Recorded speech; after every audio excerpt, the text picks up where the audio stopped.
injured on the job by no fault of your own, you're likely going to get basic medical bills paid, but don't expect anything more. Yeah, tonight, the story of a man who was literally run over while on the job and the difficult reality he faced when he tried to get the guilty party to pay up.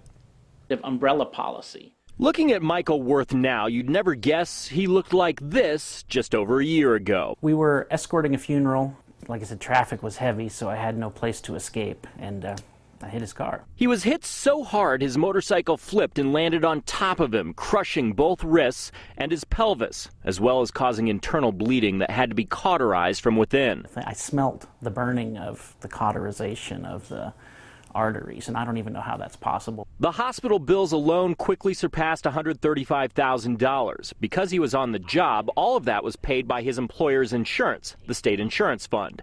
But when he wanted to sue the man who hit him, he found out the insurance company gets first crack at restitution. I'm not ever going to see a dime of that restitution, even if it's ordered. That's because of something called subrogation, which gives the insurer precedence. So it's basically their right to collect that money. And you might think they're entitled. After all, they paid close to $200,000 of Worth's medical bills. But Worth has been unable to work and still has mounting bills that insurance won't handle. Attorneys say it's not a perfect system. No, it's not necessarily wrong, but the unfortunate part about it is that the injured worker, in this case, is really going to see no additional benefit for the pursuit of that case. Worth still doesn't have any flexibility in one wrist, and the other is painful, but he says he just wants to move on with his life, and the courts won't let him. The state insurance fund lawyers say they need his testimony. I just need to be able to put this behind me to get over these things and stop thinking about it. And they keep dragging me into court and dragging me into court.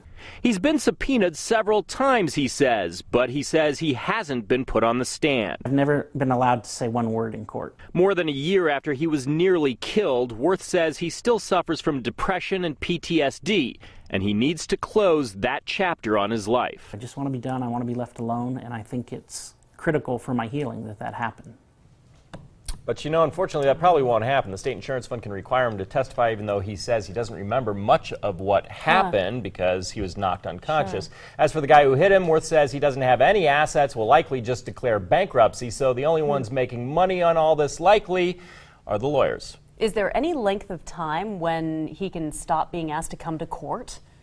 That's a good question. Up to this point, as long as they're within the realm of pursuing the case, they can keep asking him to and compelling him to testify. So he's hoping that eventually he'll get in there, have his say, and say his piece and be done with it. Right. Thanks, Roy.